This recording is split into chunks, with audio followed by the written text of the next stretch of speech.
So you start by dropping the tag end over the top and bringing it up from the bottom. Your counterweight device has to be hanging off the edge of the table in order to provide a little bit of tension that's going to allow this wrap to lock. You see, I just put it over that, put my finger on it, and move it around the rod so that it catches a second time. And you probably want to do that about 5 times.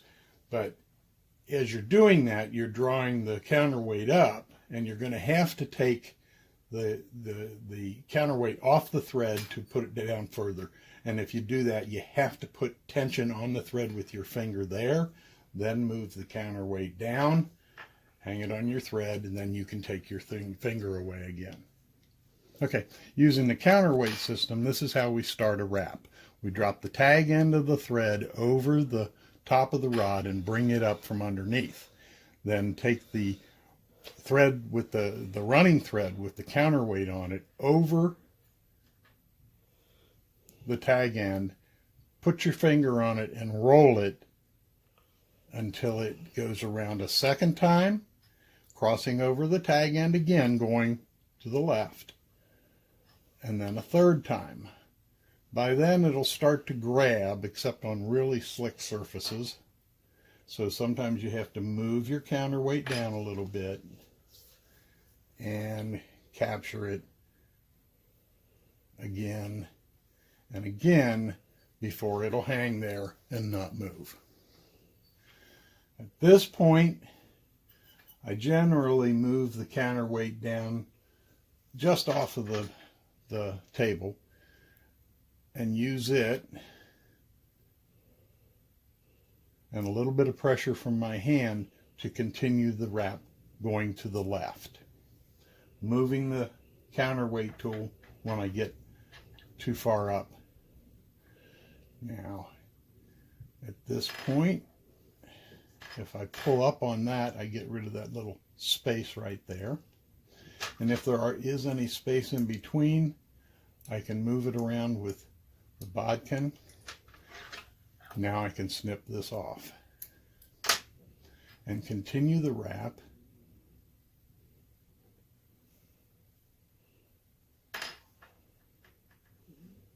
on past where we clip the tag. Now as we get towards the point where we want to end the wrap, we have to put in the tie-off thread, which should be a contrasting color to both the blank and the thread you're working with to make it easy to see. You fold it over and slide it up there. And again, putting a little more pressure on the running thread as you're coming around. Move this down, and you want to put at least, an 1/8 of an inch of wraps. Whenever you're going to release this counterweight tool, you have to put and hold the tension on the thread with your finger on top of the rod. So we've still got a little ways to go before we're ready to end this. Now see, this gap between here and here is about 1/8 of an inch, and that's what we're going to cut off and finish with. Leaving the counterweight tool hang, cut the thread below it. Bring your thread up and put it through the loop, and then grab it again.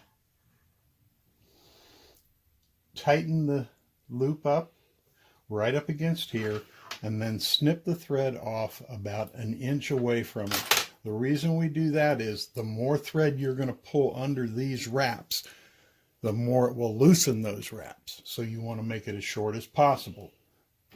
Then you just pull it down like that. See the little divot?